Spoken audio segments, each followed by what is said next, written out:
Welcome back to the Deep Dive. Today, we are submerging into a vast, silent, and, well, increasingly volatile battleground, the world's oceans. hmm This is really the ultimate theater of 21st century power. I mean, it covers 71% of our planet, right? It's a place where international laws seem to be dissolving faster than, salt in seawater. That's a good way to put it. We're extracting the core insights today from a really fascinating analysis, particularly digging into Mookie Tenenbaum's discussion, which argues that control of the seas, well, that's the true determinant of global dominance now. That's absolutely right. And it's interesting because when we talk about global power, our eyes usually go up. Satellites, cybersecurity, or we focus on the specific land border. Sure. The usual suspects. Exactly. But Tenenbaum's analysis really forces us to look down, Yep. deep down, Right. recognizing that the really high-stakes geopolitical contest, it's being fought hundreds, maybe thousands of meters below the surface. Oh, wow. So yeah, we're going to explore how these international agreements are failing, the brutal economics driving this race for deep-sea minerals, and, frankly, the terrifying future of underwater warfare. Think autonomous machines Okay. equipped with things like nuclear propulsion. It's going to redefine strategic deterrence completely. Okay, let's unpack this. And maybe a good place to start is setting the scene geographically. Tenenbaum kicks off his discussion with a really vivid location, Phuket, Thailand. Right. Phuket. Situated right there on the Mar de Andaman, which flows into the Indian Ocean, it sort of grounds this abstract talk of naval power in a specific, complex place. It's a perfect starting point, actually. It's such a contrast to the, let's say, the cold, maybe more organized waters of the North Atlantic or the Pacific. How so? What's the main difference? Well, the Indian Ocean, especially there in Southeast Asia, it's defined by its hydrographic characteristics, and the main one, heat. The water temperature is just dramatically warmer than the Atlantic. Right. And this isn't just, about comfort for swimmers. It affects everything. Biodiversity, naval operations, resource availability. The whole ecosystem is different. That distinction really jumped out at me in the analysis.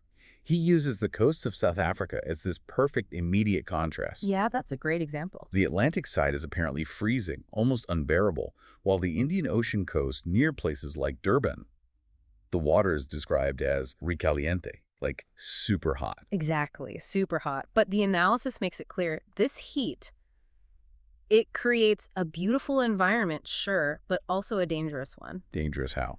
Well, the high temperatures foster these incredibly active biological systems. So you get an abundance of coral reefs, which are beautiful, but they pose risks to navigation. Okay. And also you get just an overwhelming number of what the source calls toda clase de alimaña, basically all kinds of varmints, creatures that just thrive in that heat. Varmints, okay, so like jellyfish, sea snakes, that kind of thing. All of that and more.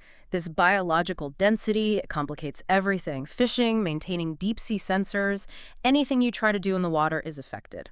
It really emphasizes that this is a truly wild environment. It's not easily categorized or controlled. And it's that raw, untamable power of the sea that really sets the stage for the rest of Tenenbaum's analysis, isn't it? Yeah. There's this chilling personal anecdote he shares. Oh, yeah. The tsunami story. Tied to Phuket. It just drives home the ocean's unforgiving nature. 17 years ago, apparently, he was staying at the Sheraton Laguna. Right.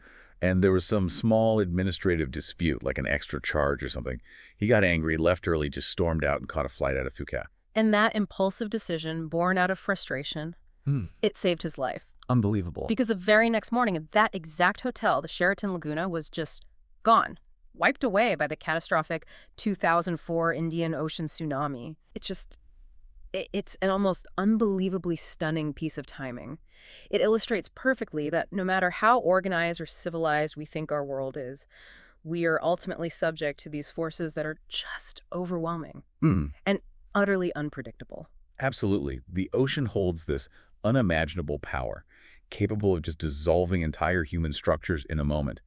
And that feels like the perfect pivot, actually, to some of the cultural observations noted in the source material. Right, the human element. They provide this necessary counterpoint, Yeah. right? Yeah. The description of the Thai people naturally agreeable, genuinely smiling, not just for tourism. Yeah. It offers a little moment of calm Yeah. before we dive into the chaos of international relations. It does. It's a nice contrast. And the analysis also adds some color about the rapid social changes happening there. There's this humorous mention of experiencing Halloween on the local Street of Sin. Ah, yes, the Street of Sin. Sounds lively. Apparently so. With cannabis recently legalized, the streets were teeming. People, cannabis shops everywhere, and these bar promoters playfully trying to pull him away from his wife. Oh. It paints this picture of a relaxed, almost sort of anarchic atmosphere on land, which, as you say, contrasts really sharply with the rigid, high-stakes military anarchy that's unfolding just offshore.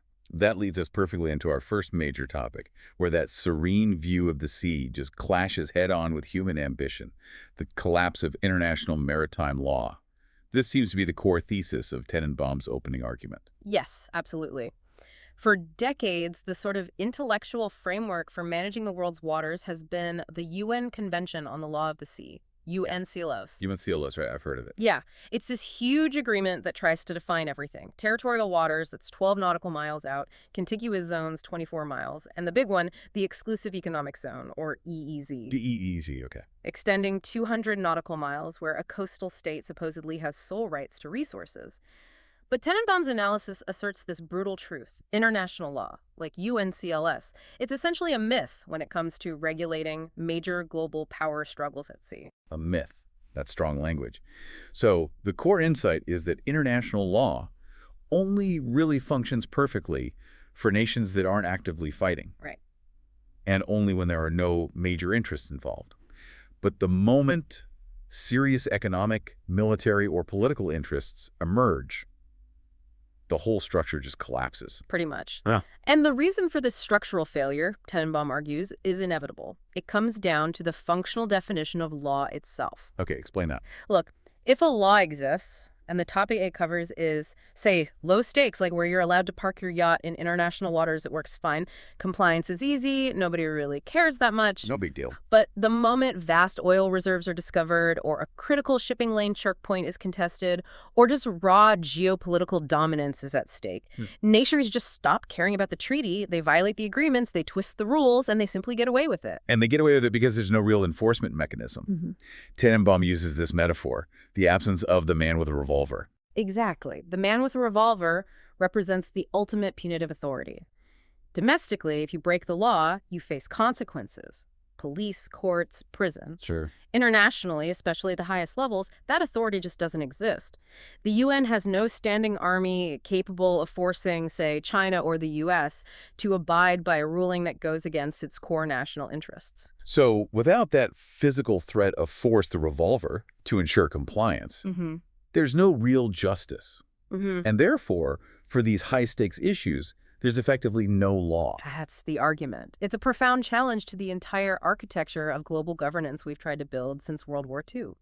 And we see evidence of this failure playing out right now, don't we? The South China Sea seems like Exhibit A. Absolutely. China explicitly ignored the 2016 ruling from the Permanent Court of Arbitration, the one that invalidated its sweeping historical claims. They just blew it off. Completely. That Hague ruling, which upheld the Philippines' territorial claims against China's expansive nine-dash line, Beijing immediately dismissed it as null and void. And what happened? Nothing.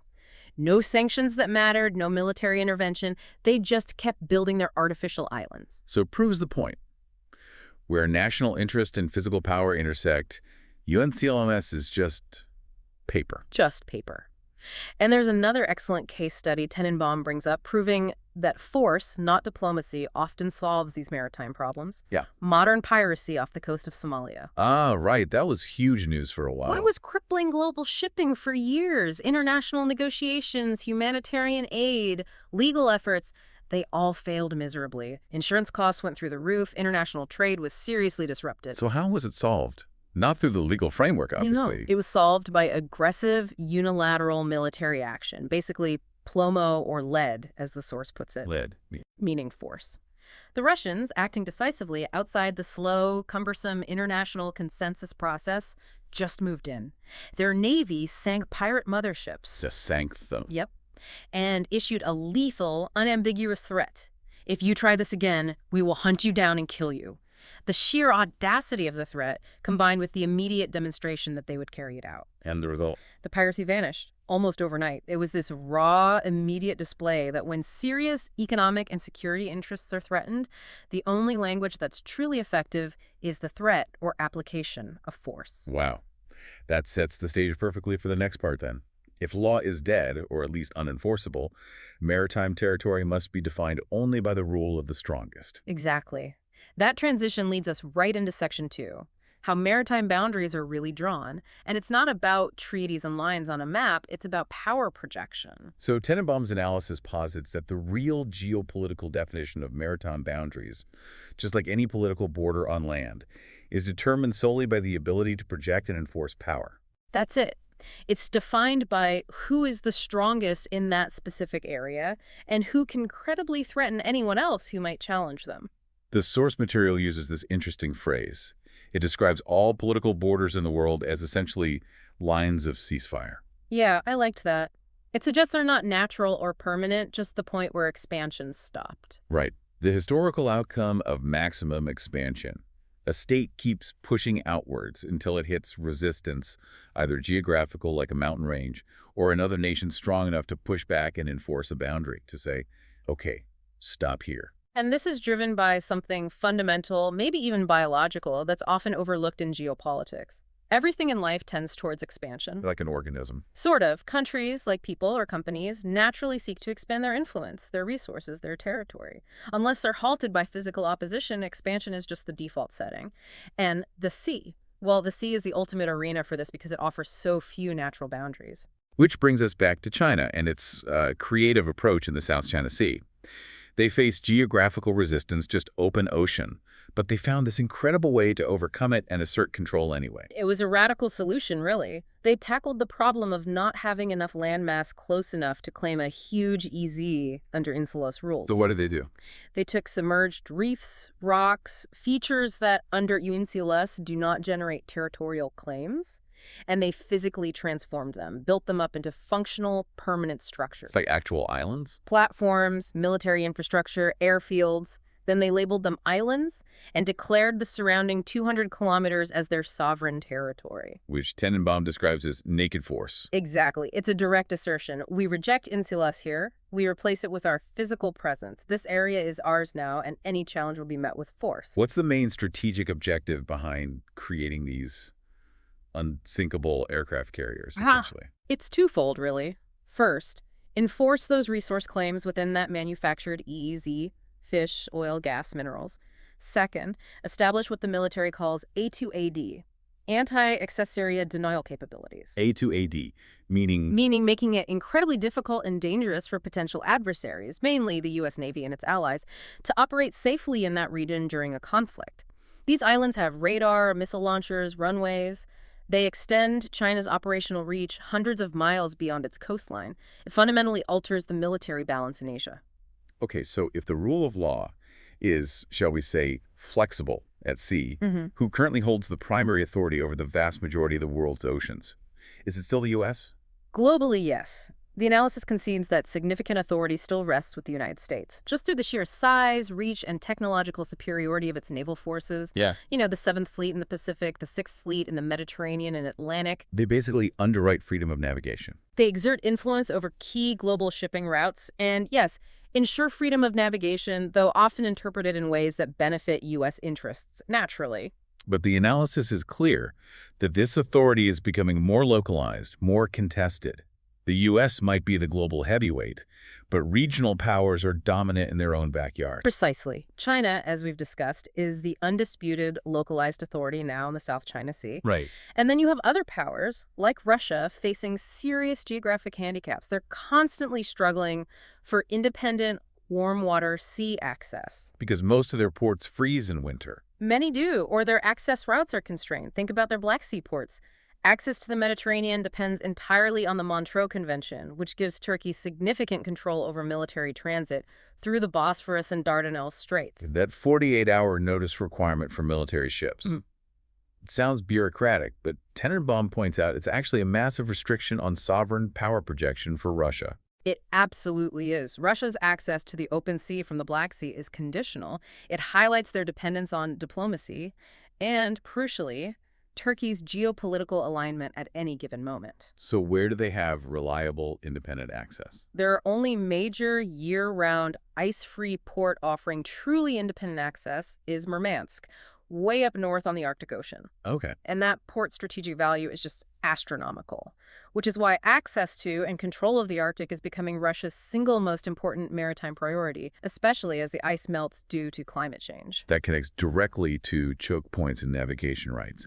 These seem to be the flashpoints where the paper law and raw power assertion constantly collide. International agreements guarantee the right of navigation through straits, right? But in practice? In practice, it's constantly being tested. Yeah. And the most contentious strait today, the one that's politically the hottest, is the Taiwan Strait, the one separating Taiwan and mainland China. And the U.S. Navy routinely sends warships through it. Routinely. And the political meaning of that action is completely unmistakable. It's not just about getting from point A to point B. It's a declaration. A performance. Exactly. When a U.S. destroyer or maybe an Australian frigate passes through that strait, they are performing an explicit act of geopolitical assertion.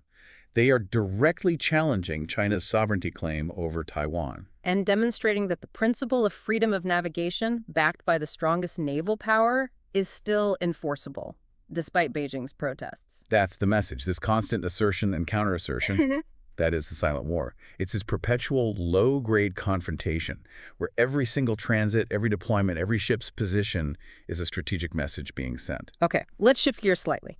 Moving into Section 3, what's driving this whole contest? Resources. Why are these waters suddenly worth fighting over so intensely in the 21st century? Well, the focus is shifting dramatically. It's moving beyond just oil and gas. I mean, those have been extracted offshore for decades, right? Yeah. Think of the huge fields Norway and the UK developed in the North Sea. Sure, established practice. But the new drivers are high-tech minerals. The known deposits on land are dwindling, or they're concentrated in politically unstable places. And simultaneously, technology is suddenly making deep-sea reserves seem accessible. What specific resources are we talking about? What are the primary targets in this new underwater gold rush, so to speak? We're talking about rare earth elements, REEs, absolutely essential for modern tech. Also manganese nodules, cobalt crusts, copper. Stuff needed for batteries, electric vehicles. Exactly. Batteries, high-strength magnets in electric motors and wind turbines, sophisticated electronics, and critically important advanced military guidance systems. The whole global transition to green energy and advanced AI, it relies almost entirely on securing these materials, many of which lie deep underwater. Can you explain the difference in difficulty, though? Tenenbaum mentions oil often comes out under pressure, which simplifies extraction somewhat. Why is deep-sea mineral mining so much harder? Oh, it's vastly more complex and expensive. You're talking about scraping, dredging, or essentially vacuuming up nodules from the abyssal plain's flat seabeds, often 3,000 to 6,000 meters deep, or mining around hydrothermal vents. 6,000 meters. That's incredible pressure. Immense pressure, total darkness, extreme cold, and the corrosive effects of salt water. The technological hurdles are enormous, but Tenenbaum's analysis confirms it's seen as inevitable. Why inevitable if it's so hard? Because the demand for these materials is becoming inelastic. The necessity, driven by tech and green transitions, is starting to outweigh the current cost and complexity. The moment the technology becomes reliable and scalable, likely thanks to the development of those UUVs, the unmanned underwater vehicles. The drones we mentioned earlier. Exactly. The moment those become effective mining tools, the deep sea is going to become a massive industrial zone. Let's look at a real-world example of how this plays out. The huge offshore gas fields discovered in the eastern Mediterranean, largely by Israel. Tenenbaum uses this as a case study for the power doctrine applied to economic assets. It's a perfect example. The discovery of fields like Leviathan and Tamar and Zohr off Egypt has completely redrawn the energy map of that region. We're talking massive financial stakes. And these fields, they cross borders, right? They border the EEZs of Cyprus and Egypt. Correct. So Israel is now, for instance, selling gas to Egypt, its former adversary, and collaborating on pipeline access with Cyprus. But these agreements, they aren't solely based on neatly drawn INCLS EZ lines. They are fundamentally power-based agreements. Determined by mutual need and leverage. Absolutely. Driven by tens of billions of dollars in potential revenue. That kind of money creates a massive incentive for both cooperation and conflict. Yeah, and this immediately introduced the Turkish wrinkle, as Tenenbaum calls it, which perfectly illustrates how geopolitics challenges these maritime borders over economic assets. Right. Turkey refuses to recognize the Republic of Cyprus. It maintains that the Turkish Republic of Northern Cyprus, a state recognized only by Turkey, has rights to parts of the gas field. Even though that field is nominally within Cyprus's internationally recognized ECZ. Correct. Turkey uses its considerable political and military weight to assert claims over resources in that zone. It's a classic example. Using a political claim, the status of Northern Cyprus as leverage to secure a share of physical financial wealth. And they do it by defying international consensus, simply because they possess the military capability to back up that claim in the region. This relentless race for the last untapped resources inevitably takes us to the truly final frontiers. The Arctic and the Antarctic. Let's start south. Okay, Antarctica. The continent itself is governed by the 1956 Antarctic Treaty System. It designates the continent for scientific research, explicitly bans military activity, and crucially, it declares Antarctica belongs to no one. Sounds nice and peaceful, but Consistent with Tenenbaum's core analysis of power dynamics, that agreement only lasts as long as no single nation gains the necessary power and incentive to challenge it forcefully. and we already see nations kind of subtly undermining that consensus, right? Establishing research bases that might have dual uses. Argentina, for instance, still maintains its historical claim. That triangular claim, yeah, which overlaps with claims from Chile and the UK.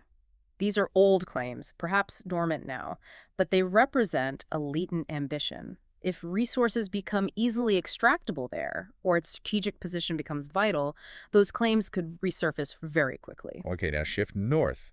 The Yeah. Arctic. Completely different situation. Totally different. The Arctic isn't a continent, it's a frozen ocean. And climate change is radically altering its strategic value. As the ice melts, new navigation lines are opening up, particularly the Northern Sea Route, the NSR, along Russia's northern coast. And this is potentially a massive benefit for Russia. Huge. It dramatically shortens the shipping distance, and therefore time and cost, between major ports in Asia and Europe compared to the traditional route through the Suez Canal. Can you quantify that benefit? Why is the NSR such a potential game changer? The transit time savings are enormous. Think about shipping from, say, Shanghai to Rotterdam. Mhm. Via the Suez Canal, that takes over 40 days. Via the Northern Sea Route, once it's reliably navigable for more of the year, that time could potentially be cut to around 30 days, maybe even less. For commercial freight, that's a revolutionary economic advantage. And Russia controls most of the coastline along that route. And the necessary ice-breaking infrastructure. It gives them immense potential geopolitical leverage over a significant chunk of future global trade. The analysis also touched on the weird geographical dynamics near the poles, how proximity gets distorted. Yeah, the double sphere effect. When you look at a flat map, distances can be deceiving. Near the poles, the lines of longitude converge dramatically. Russia is actually incredibly close to Alaska and therefore the U.S. across the Bering Strait. So potential conflict zones are much closer than they appear on standard maps. Much closer. Yeah. Which significantly increases the strategic importance of Arctic airspace and the waters beneath as they open up. Before we leave the poles, Tenenbaum highlighted that fascinating little detail. The technical absurdity of time zones right at the geographic poles. Oh yeah, that's mind-bending. Technically, there is no single hour or fixed time zone at the precise north or south pole, because all the time zones, all 24 of them, converge at that single point. So what time is it there? It's simultaneously all times and no time. Of course, research bases like the U.S. McMurdo Station in Antarctica just pick a time zone, usually New Zealand time, for logistical reasons and stick to it. But the concept itself is just bizarre. A physical reminder of how alien these environments are, which only reinforces the difficulty of imposing lasting human governance over them. Okay, moving from the natural strangeness of the poles, let's transition to the truly invisible battlefield, Section 4, the deep submarine realm. This seems to be the defining arena for 21st century power projection. And we have to start with the absolute foundation, submarine communication cables. Yes. They are the absolute critical backbone of global finance, commerce, modern communication, everything. The analysis really zeroes in on the issue of latency. Latency, the delay in data transmission.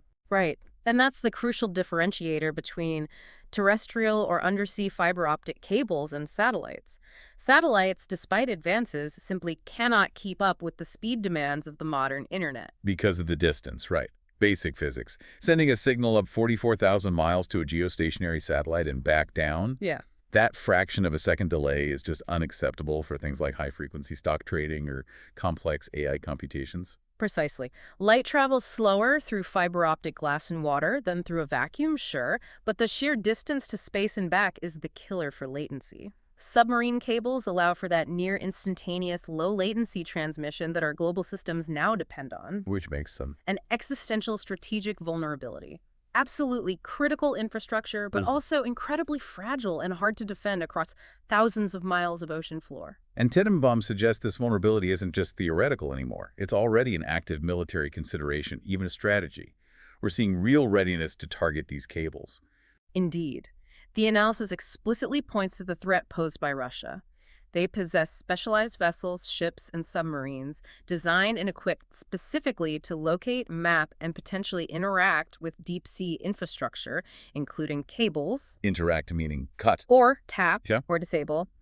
The reported presence of such a Russian vessel near the Dutch and Danish coasts, a region with a high density of critical internet backbones connecting Europe and North America, well, that's not accidental. It's a signal. It signals an active, high-readiness capability, maybe even a strategy, to sever global communications. It represents a form of silent, potentially devastating warfare that could cripple NATO nations or global commerce instantly, without ever firing a missile. Okay, now let's talk about the instrument of this silent war.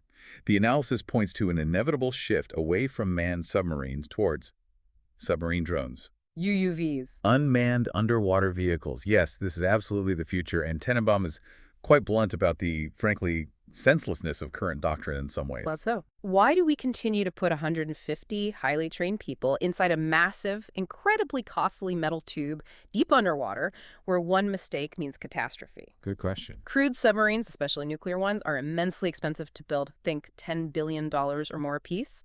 They're dangerously complex to operate and maintain, and they're inherently limited by human endurance factors: food, air, fatigue. Whereas UUVs offer. Persistence, they can stay down for weeks or months. Stealth, they can be smaller and quieter. And crucially, expendability. If you lose a multi-million-dollar UUV on a risky mission, you lose money and maybe some data. You don't lose 150 lives or a multi-billion-dollar strategic asset. This transition really highlights the danger of operating older legacy systems. And we have to pause, as Tenenbaum does, on the tragic case of the Argentinian submarine, the ARA San Juan, which vanished in 2017. Yes, he describes it starkly as a glorified sardine can. It was a dangerous, outdated, German-built diesel-electric boat, known to be prone to technical failures, including battery problems, which likely led to its loss. The fact that navies continue to operate this kind of legacy technology, putting hundreds of sailors at risk, it speaks volumes. About budget constraints, maybe? Or institutional inertia? Both, probably. A reluctance to fully embrace the drone transition, despite the obvious safety and strategic imperatives.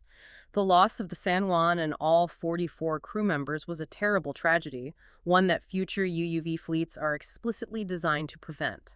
And the development of these autonomous systems is accelerating rapidly now, isn't it? Yeah. Driven partly by current conflicts. Absolutely. Look at Ukraine. They're using relatively inexpensive, domestically produced naval drones very effectively in the Black Sea to target much larger, more valuable Russian warships. It's demonstrating their tactical viability in real time. And commercially.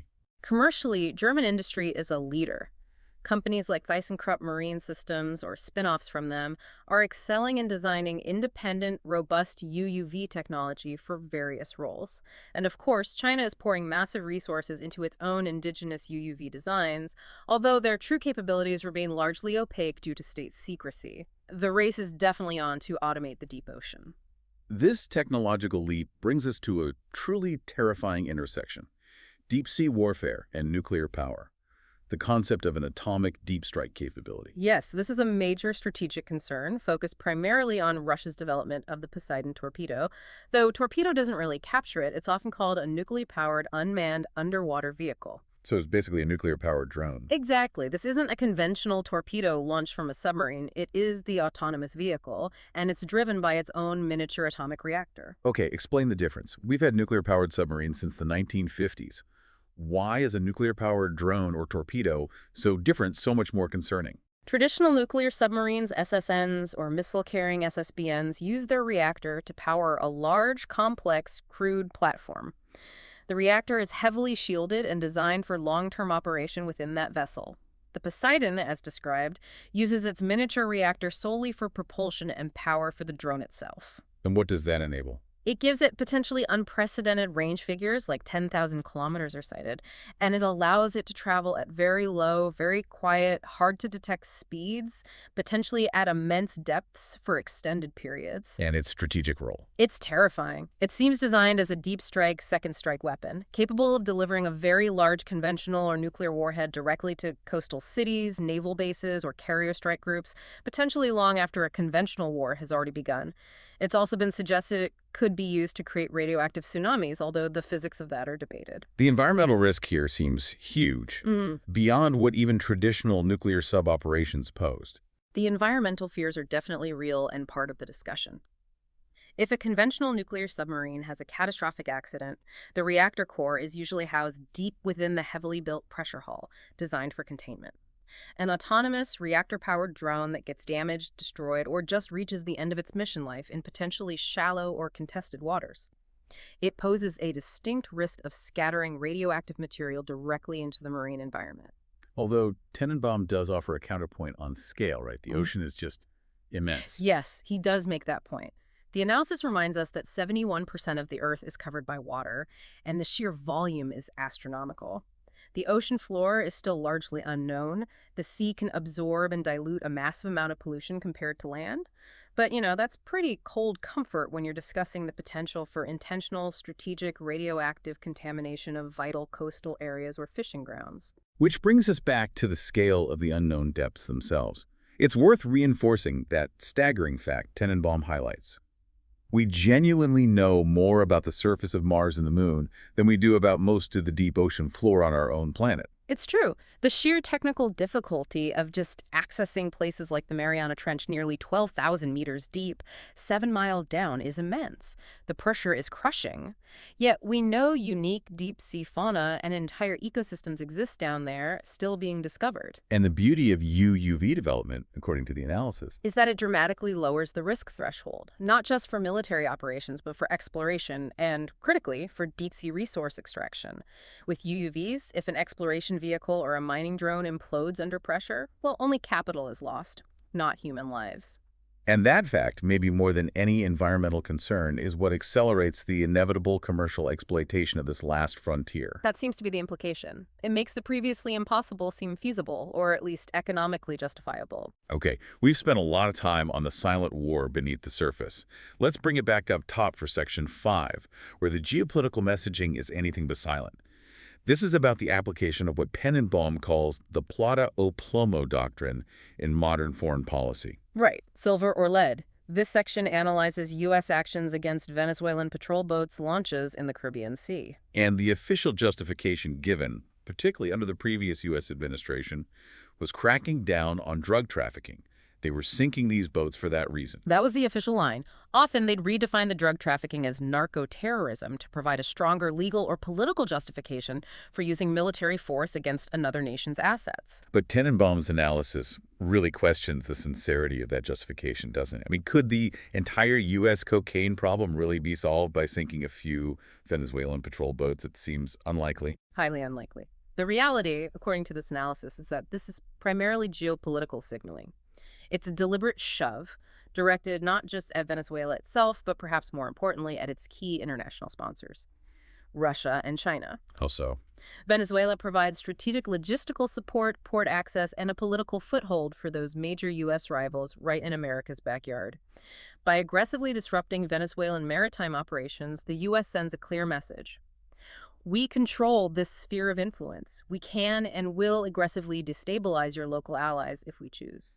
It also sounds like a form of deliberate distraction, justifying aggression simply through the raw display of force. The argument becomes, why did you sink our boat? And the implied answer is just, because I can. Because I can, and if you continue to align with my adversaries or cause trouble, I'll sink the next one too. It's power politics at its most basic. And the U.S. justifies this by targeting the highest levels of the Venezuelan regime, referencing the infamous Cartel de los Soles. Yeah, the Cartel of the Suns. It's a fascinating local detail Tenenbaum includes. The cartel isn't some shadowy group named by the criminals themselves.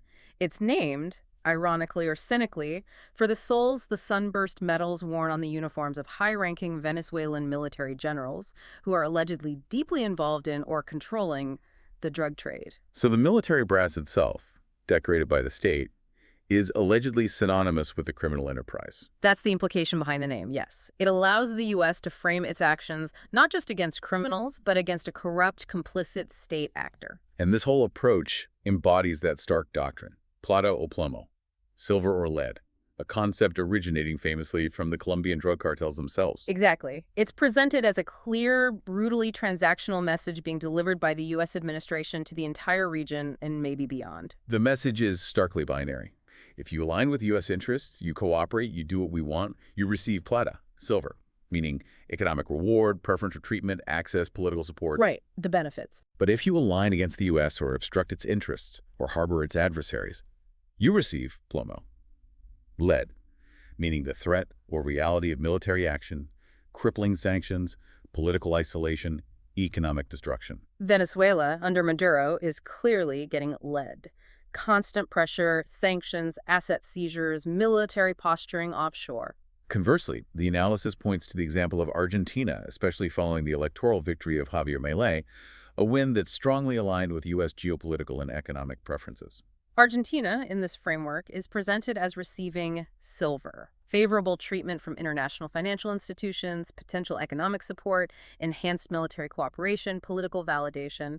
It's portrayed as a direct reward for shifting political alignment away from previous populist, often anti-American rhetoric. It really demonstrates how nakedly transactional modern power politics can be. Friendship, or at least alignment, is immediately monetized or rewarded. And this regional messaging, this plata-plomo dynamic, extends beyond just those two obvious examples. It's aimed squarely at neighboring states too, like Mexico and Cuba. How is Mexico fitting into this? Mexico, according to the analysis, is largely complying with U.S. pressure, particularly on counter-narcotics.